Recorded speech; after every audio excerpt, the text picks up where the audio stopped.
I'm Cameron Steele, and this is The Skinny. From the Fatheads Eyewear Studios in Speedway, Indiana, this is The Skinny, brought to you by Toyota, Rhino Classifieds, General Tire, and Dream Giveaway. This segment of The Skinny is brought to you by Toyota.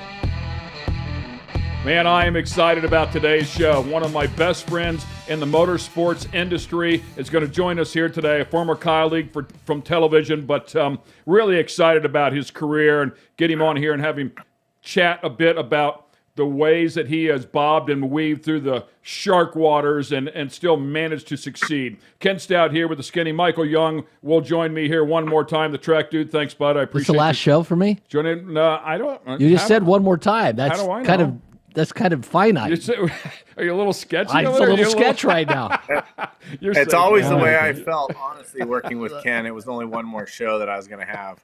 Let's introduce our guest.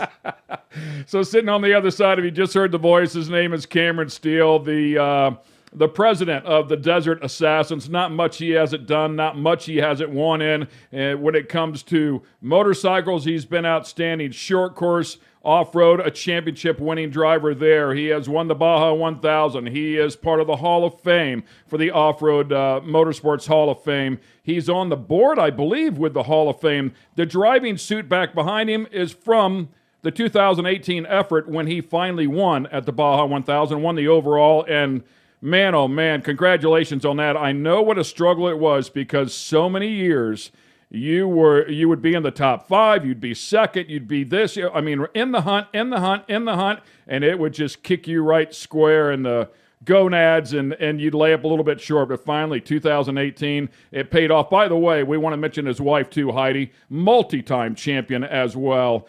Mr. Cameron Steele, thanks for joining us, brother. Hey, thank you so much for having me. It's been a minute since we've been together, so at least we get some live web time together, but it's been a hell of a run. We've really enjoyed being a big part of the off-road community, big part of motorcycling, and just all the things that make dust so epic. And as you said, that driving seat behind me, unfortunately, my dad passed away before we finally got the Steele name at the very top of the overall results of the Baja 1000. But it wasn't from a lack of effort. Dad started his journey there in 71, and I started racing there in 85. And finally got that overall trophy in the trophy trucks in 2018. That's a heck of a journey.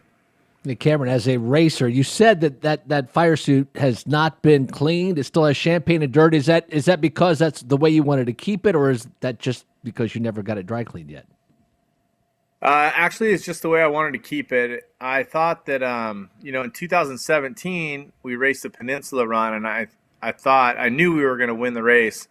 I had my family, my dad, my wife, and my daughter come down. I was going to retire at that moment after we won, but the caveat to that was we finished second overall, and I had about 45 seconds from when my wife gave me my daughter inside the car before I got to the podium, and I had to make that decision. So when we came back in 18, my dad's ashes rode with me. This was the suit I wore.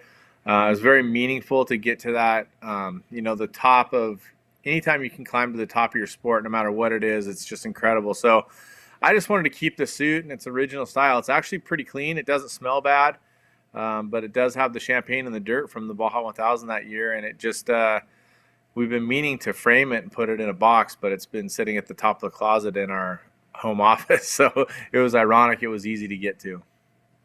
So I've got to ask you, man, you have seen the highs and lows.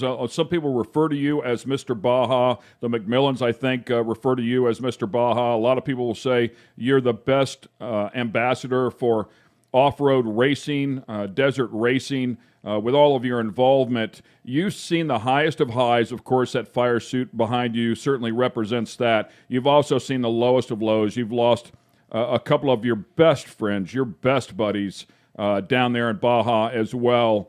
Talk to me about why that place is so special for you, and when did you first start going? Well, the bottom line, the Baja Peninsula is just a magical place, and it's not just the vistas or the views or the solitude you find there. It's the people that you do see. The people of Baja are multi-generational now, fans of the sport, and everywhere you go, you're well accepted. Off-road racing is a part of their culture, but that majesty, that that feeling that you get when you're just on the peninsula and there's no one else around. It's really hard to compare. But I also think what really brings it around, and I think this is true for anybody that has their special places, you go there with the people that you love, people that you are special to you, and you grow that bond with them in that place. And what I think really accentuates it for Baja is there's no cell service for a big part of the middle of the peninsula, and a lot of places that we race, both north and middle and south, have no cell service. So you're making that connection and camaraderie with the people you're with, and also the people that you meet along the way. And that's the ranchers and the farmers and the people that live in the beach areas. And I think it just builds that feeling. When you get back here to the United States, and for the most part, I live here in San Clemente, it's a concrete jungle. There's beautiful beach and beautiful views, but there's a lot of cell phones and Wi-Fi and communication, and you don't have that time down with your friends. And I think that's what builds that mystique of the peninsula, is that it's really a one-on-one experience. You're talking to people that are there or with you because you're not stuck on your cell phone all day long. So I think that's what breeds it. I started my journey, as I said, my dad went to the 70 Baja 1000 with Parnelli Jones as his pilot. My dad owned 2 planes but never had a pilot's license. And it's going to tell you a lot about my dad, I think. He raced in 71, and he raced all the way through 86 or 7. And at that point, my brother and I had started racing, and we nearly won the overall championship as a family in 92. Mom got cancer and got sick in 93, and we didn't race between 93 and I came back in 2000. So there was a little bit of time off there, but I've been doing it basically my whole life. I started going to Baja. My very first Baja trip was in 73. I was 4 years old, and went down with my mom and dad to start to experience the magic of Baja, and I've been sharing the same with my daughters already. Cameron, the guys have talked about various drivers, and you just brought this up about your dad. I find this amazing that he did not have a pilot's license, yet he flew. I find these stories fascinating. Did your dad have any great stories about piloting without a license, and any crazy? The Unsers had some crazy stories, so I would have imagined that your dad had a few as well. Yes, the craziest part of the stories are, for most people, they don't know this, but what is now the primary road, paved road down the Baja Peninsula, Highway 1, was predominantly the race course in many cases, from 67 through 73. In 74, they finished the road. But really, the main access was private airplanes. And in those days, there was quite a few people flying around. It was probably using between 8 or 12 different dirt runways. Fuel was probably sketchy to get as well. The funniest story, or the craziest story my dad told me, was he was at Santa Ynez, which is in Catavina, about a little over a third of the way down the peninsula.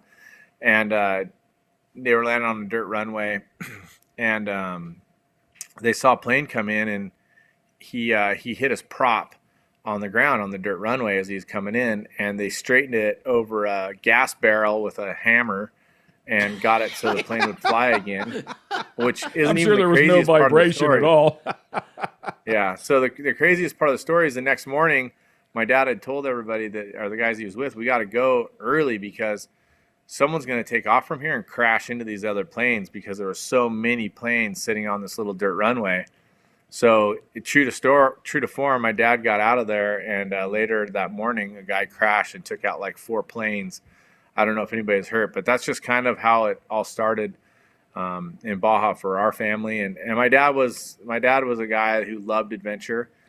He loved to share. He had a big heart. He was a big man. He was 6'5", 300 plus pounds, and he carried it with a giant smile on his face. So the good vibe and the stoke is what I got from him, and that's what we keep trying to share in Baja. You know, people talk about our position as ambassadors or whatever, but as far as I'm concerned, as long as we're sharing with the people of Baja and the people at home that special vibe and that stoke, that's what it's all about for me. I don't really care what they say about us as long as everybody's smiling. No interview with Cameron Steele would be complete without at least a mention of Big Papa. He was a big part of Cameron's life, and if you were part of Cameron's life, he was also a big part of yours as well. I had the pleasure to meet him a couple of times, and when he walked in the room, he commanded he commanded some attention. He was just a big personality, a big man, and everybody loved Big Papa. We certainly do miss him. Hey, we're going to take a quick break here. We'll be right back on the other side with more exciting information from behind the scenes with Cameron Steele.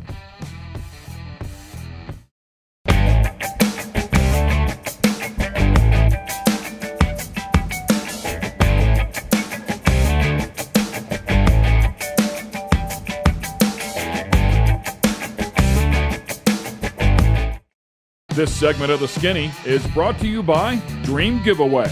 Dream Giveaway has been giving away high-end American muscle cars to raise money for charity since 2007. Dream Giveaway is known for giving away classic and new muscle and paying the federal taxes so the winners don't have to. For $25, you can jump in the game, and part of that goes to charity. You'll have a chance at winning some of the coolest cars on the planet. Check it out at dreamgiveaway.com.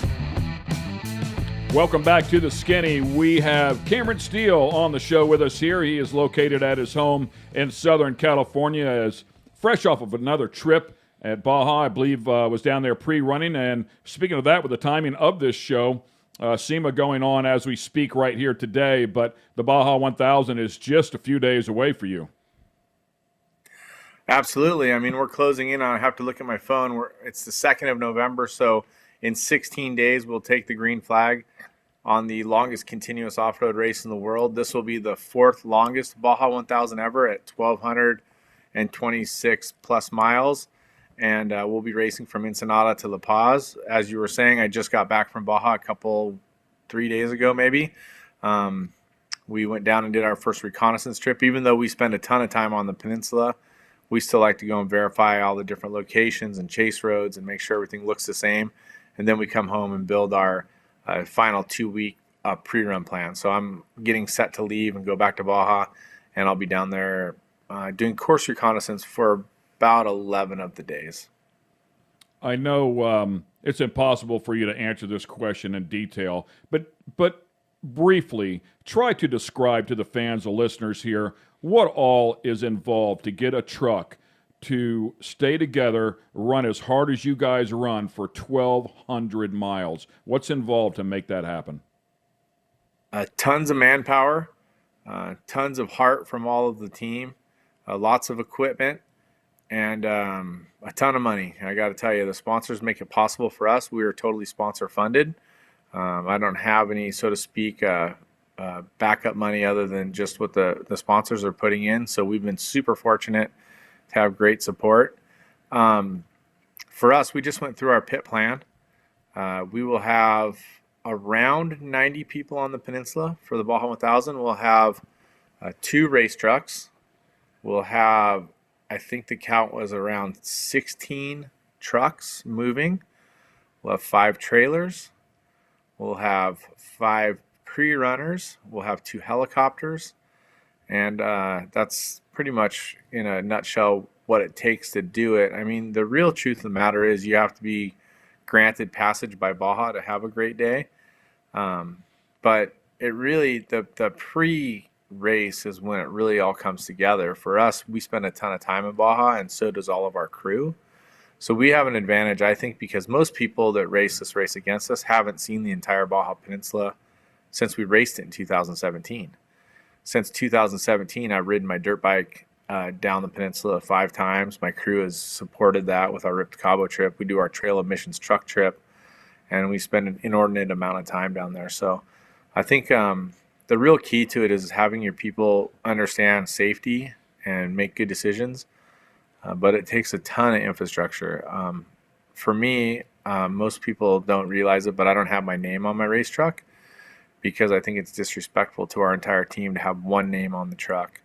And so we just go as the Desert Assassins as a group, and that's the way we do it. So it takes a massive effort, Ken. You've seen firsthand what it takes to go racing, obviously, but to race over 1,200 miles and have that being an 800-mile span down a peninsula that has one 2-lane paved road all the way down is pretty incredible. And the people that it takes to do it, you rely on, we put our lives in each other's hands. So safety is the number one thing that we preach. Cameron, so much goes on in a race of that magnitude. What is the most difficult part as a racer? Obviously, you want to go quick, but you got to save your equipment. I don't think people realize how grueling this event actually is.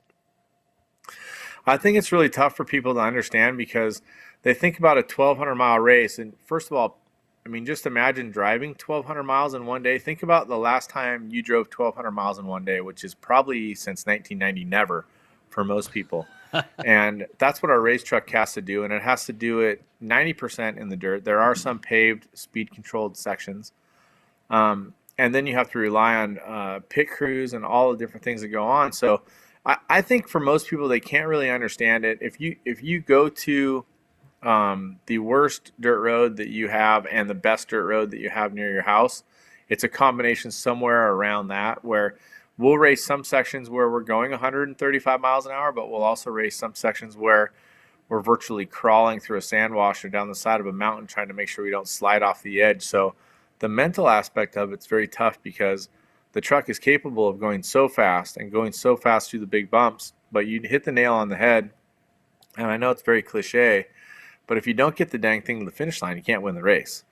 And so you have to be just slow enough to win. And that's kind of the magic potion. And what happens for most race car drivers is that they get in and they want to race.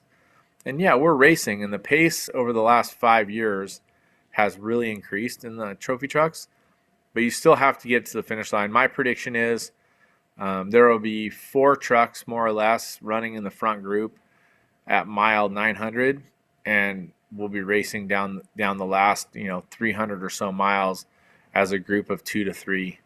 The attrition will be high. There's over 30 trucks entered in the unlimited truck class of trophy trucks for score. And I would say that there's a dozen of them that have great teams and great assets and great drivers, maybe more. But I think at the end of the day, Baja is going to park a few of them. The drivers will park a few of them. And we'll have 5 or less racing from Loreto to La Paz, trying to figure out who's going to win that race. So I've heard a number put on this race as the $1 million race, and when you take a look at the McMillans and the Menzies, and the list goes on and on and on, how close is that to being correct? And whenever I say that, I'm talking about all the time spent down there, all the pre-running that goes on. This is a race that takes place over the course of months and months and months, and then there's a final payday, if you will. I believe your number, Ken, might be low because at the end of the day, you have to go to the qualifying race, which is the Baja 400, which was the last race we raced in. We'll be starting 5th at this race. And the equipment itself, to buy a truck, you're in excess of $400,000. Some trucks right now going for $800,000. There are some trucks they're saying that are valued at $1 million themselves. So getting the equipment's one thing, but then think about those 16 support trucks that we have. So one support truck is at F350. We have all Ford support. And buying that truck's an $80,000 truck. Then you have to outfit it with radios, racks, chase gear, tools, utility beds. I mean, the cost to crew up for it is incredible. But then you start talking about rooming 80 people on the peninsula for 4 or 5 nights. The fuel cost, the race fuel alone in Baja, you're looking at probably around $14 a gallon to buy your BP race fuel down there. And we get about 2 miles per gallon in our truck.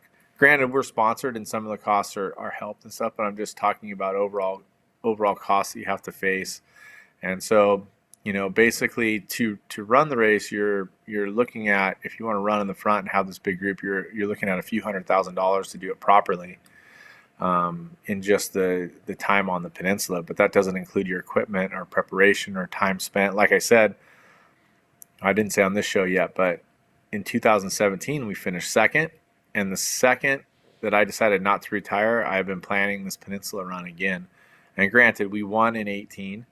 We were 4th in 20, and so we've had some great runs since that time. But the Peninsula run is the one you want, and we finished 3rd in 14 and 2nd in 17, like I said. So we've been planning ever since that. Mike Kraft, our race engineer, myself, and my racing partner Bobby Picoy have been working on this nonstop, along with Corey Fowler and Cody Stewart and our entire team.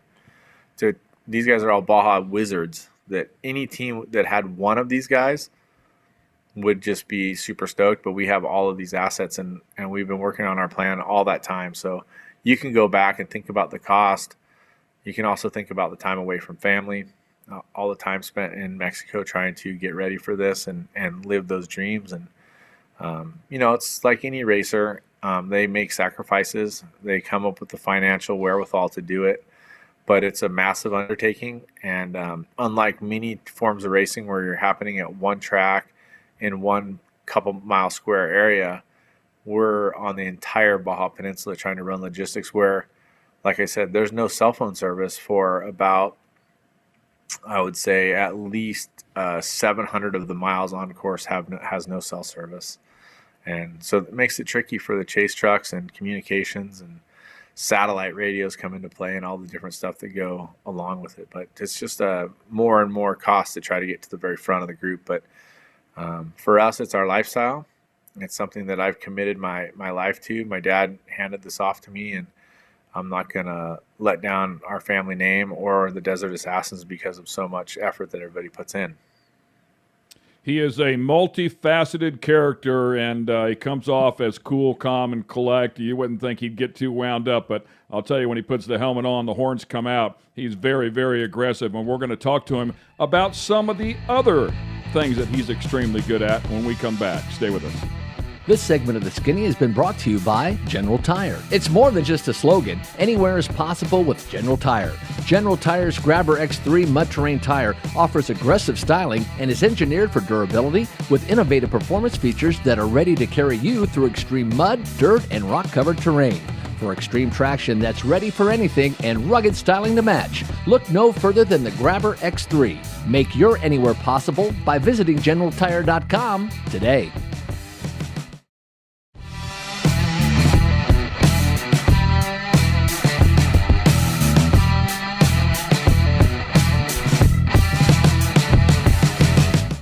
This segment of The Skinny is brought to you by Rhino Classifieds. Tired of all those ads and random stuff that shows up when you're looking to buy or sell your car parts? Rhino Classifieds was created just for you. Welcome to a streamlined buying and selling app created by racers for racers and race fans. Modified cars, classic cars, race cars, that special big block you need, the trailer to move your baby around the country in. We got you at rhino.co.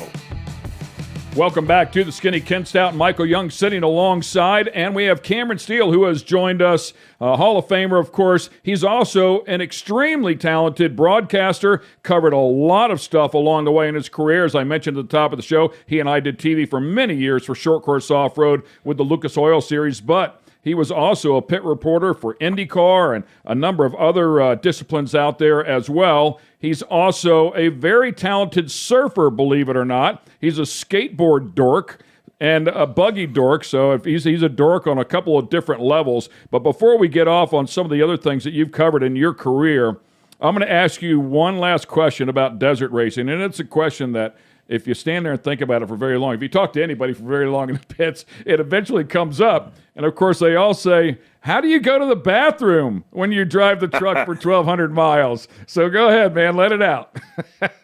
I'll be driving the truck for about 10 hours.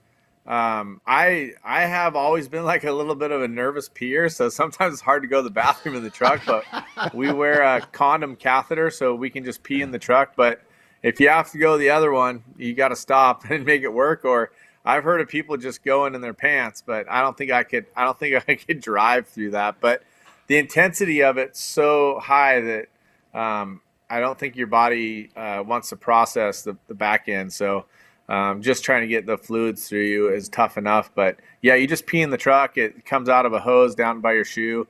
And for the ladies, my wife, she tried a couple different things, and she ended up just going with a diaper type setup underneath her race suit when she was going to be in the car for more than 5 hours. If you're in the car for 3, 4, 5 hours, you can probably manage it without going. But if you're going to be in the car for 10 hours, it's a pretty big stint.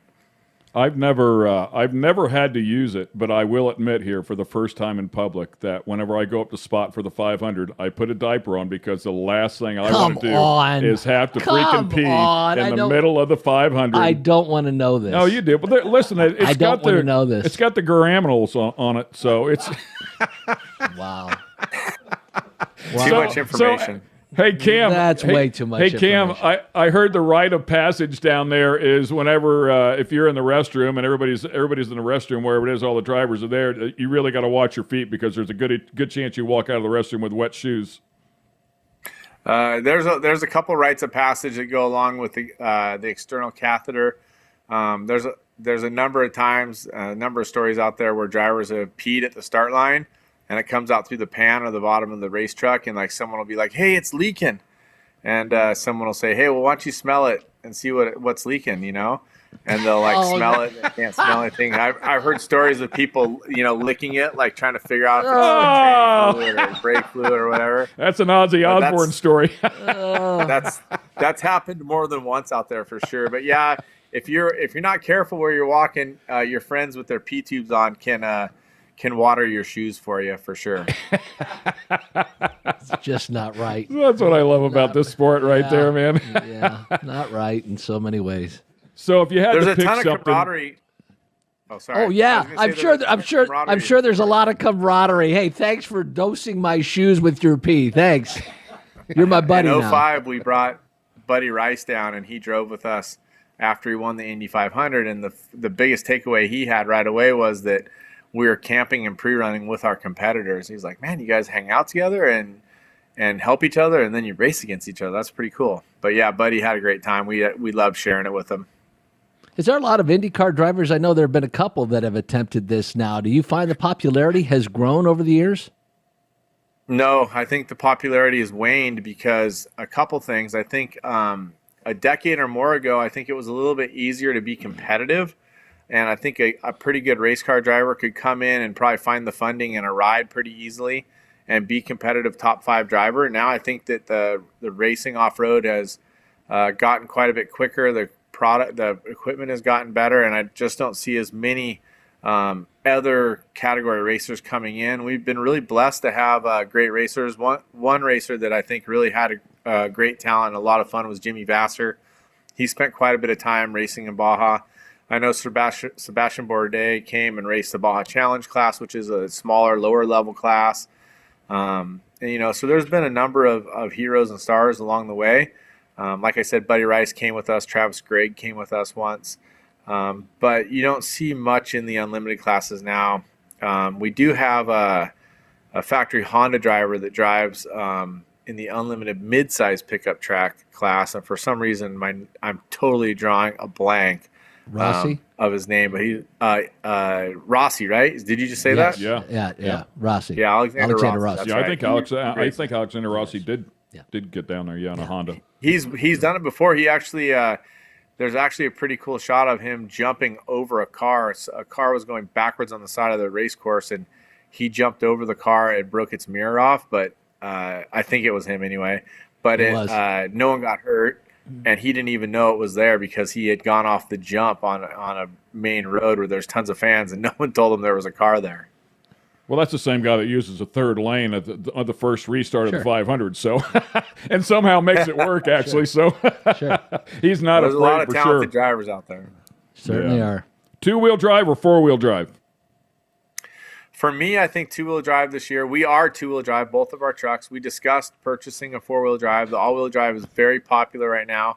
A 2-wheel drive won the Baja 500, and all-wheel drive won the 250 and the 400. So there's kind of middle of the road there. One thing that I think the weak link for the all-wheel drive is it's never been raced 1,200 miles. And the 2-wheel drive, I think, has a little bit more stability when it comes to being more sure-footed for the long haul. But the all-wheel drives are amazing. And in the first 5 vehicles off the line, there's 4 all-wheel drives and us in the 2-wheel drive, if I'm not mistaken. Is that right? I'm trying to think about that. There might be one other 2-wheel drive. But anyway, I think for this one, 2-wheel drive, it's a long way. There have been some changes in the course where I thought there was going to be bigger whoop sections in the bottom, but they didn't mark it that way. So I thought that would really be an advantage, after mile 1,000, having some big bumps for the two-wheel drive. But there's still a lot to ask of these cars. And like I said, it doesn't matter two or four-wheel drive. I don't think there will be more than 5 cars in the mix when we get to Loretto. And I'm talking about 5 cars within 30 minutes of each other. I'm not talking about on the same minute or anything like that. So a lot can happen from that race mile on. Quick question for you. I'm going to shift gears here a little bit because in this world, we all know how important sponsors are. You talked about it before. You're completely sponsor funded, and certainly no easy task, but you have been that way for many, many years, and I know you've been with Monster for many years. I actually heard, and I'd love to confirm with you, I actually heard a story, and this is a number of years ago, that you quite possibly was Monster Energy's first athlete. Is that true? It depends on who you talk to and how you frame it up. They've talked about that accolade before, but I didn't race under the Monster banner for quite some time. I was involved with them back in the late 90s. I was there pre-Monster Energy with the parent company, Hanson Beverage, helped them to get some athletes at the X Games in '99, and have worked with them hand in hand for all those years. Before Monster, we raced under another brand that was a partner brand of theirs, but it's been a thrilling ride, and to have have them tip their hat to us as one of their originals has been really cool. And you touched on it, that we're totally sponsor funded. I'm in my 17th year of racing unlimited trucks, which if you go back to the starting lineup from that first race that we were at, only, I believe, 3 other teams are still racing, or 3 other drivers are still racing in the sport. And I still feel very competitive. We won the qualifying for Vegas Arena last year. We finished, well at the last race at the Baja 400. So I feel like we have a great ability. We were 4th in last year's Baja 1000, so it hasn't left us yet, but I'm hoping to make it to 20 years as a professional trophy truck racer and see where it goes from there. I wanted to ask something kind of bizarre. It's completely off the race theme, but Carl, our engineer, said that your favorite movie was what? Tell us what it is. My favorite movie, somewhere between The Wizard of Oz and Shawshank Redemption. So Shawshank is one of the things when I'm somewhere trying between. There's a window. Yeah, boy, that does take it a long way. Shawshank's one you can never shut off once you see it on television. But Wizard of Oz strikes me because it's such an old movie, and you're not that old. What is it about Wizard of Oz that has ranked it number one in your life? The thing that I think is the most important thing to lean back on is I was talking about Baja and how you build that camaraderie and there's that special direct connection. Well, The Wizard of Oz was something that I spent time watching with my mom. Like you said, Shawshank Redemption, you can never not watch it. And it was kind of the same way for us whenever The Wizard of Oz came on. So it was a special movie for my mom and I, and I've taken up that tradition and share it with my 9-year-old daughter.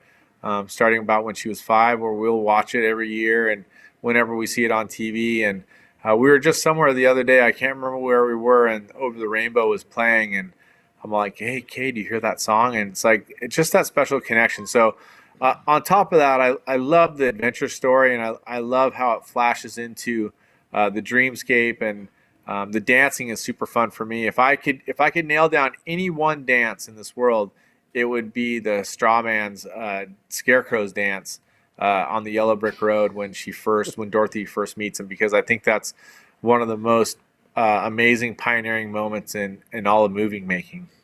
I would agree with that, but I have also seen Ken after a couple of beverages, and he could pull that dance off pretty darn well. I was just trying to walk. I love think I would have. That's great. I don't think I would have ever envisioned having a discussion about The Wizard of Oz ever. I mean, if this show went on for another 20 years, I would not envision having a discussion about The Wizard of Oz. But there's no better way to end this show with Cameron Steele and that, because it shows the diversity, it shows the complexity. That is your personality, man. You are such a unique soul and always in your own lane. And the way you describe stuff is always a little bit different than everybody else. It's what I've always enjoyed about you. I love the fact that you are. I do truly believe you're the most emotional person I've ever worked with in motorsports, where you really wear those emotions on your sleeves. Man, I mean, you can tear up in a second, but I've seen you. You've also gotten away with more warnings than anybody I've ever heard of when you're out there on the racetrack. I don't know. I don't know how you did it, but he would always get a warning, but he never got the damn black flag. I got it. I just spent a week in Cancun with Greg Fouts, who used to be the competition director at Lucas Oil Series. And so he did eventually, he warned me a number of times about jumping the start, which I thought I was really good at. He did give me the black flag eventually. And he told me he was going to do it. And I said, well, go ahead and do it. Right? So I got it. I served my penalty, whatever, go to the back, restart. It's all good. We had so much fun racing the short course series. I miss it, but I think maybe part of those warnings is because we do try to carry ourselves as good people in the sport, give back, raise money, do things that maybe other people don't find the time to do. But it's a really special thing for me to be able to race. So I appreciate any kind of second chance I get from any official. It's great stuff, man. Hey, thank you for what you do. For the fans that are out there, we've only scratched the surface with this guy. Google him. Take a look at some of the trips. Very, very educational stuff. He's in production. He's produced some wonderful shows of those guys taking their trips down there as well. And if you want to learn a little bit of the magic of Cabo and down there on that peninsula, there's no better guy than this guy. Hey, brother, love you to death, man. Thank you very much for taking the time. Thank you guys for having me. Yeah, check out our YouTube. We have tons of our content over the last decade or so. And I'd love to share it with you, Ken. I'm looking forward to you coming on Trail Emissions next year in June. So make sure you mark that spot on your calendar and come hang out with us. It's going to happen, man. We've been talking about it for 10-plus years. It's going to happen. I'm going to bring my son down there, maybe my wife, we can get away. Magical trip for sure. It's a bucket list item. So thanks again, brother. Thanks, ladies and gentlemen, for watching this one. Now you know a little bit of the skinny behind Cameron Steele. Check him out. He's a unique individual. Thanks for being with us here on The Skinny. This episode has been brought to you by Toyota, Rhino Classifieds, Dream Giveaway, and General Tire. For the latest in sunglasses, optical frames, accessories, and apparel, be sure to check out fatheads.com. That's Fatheads with a Z.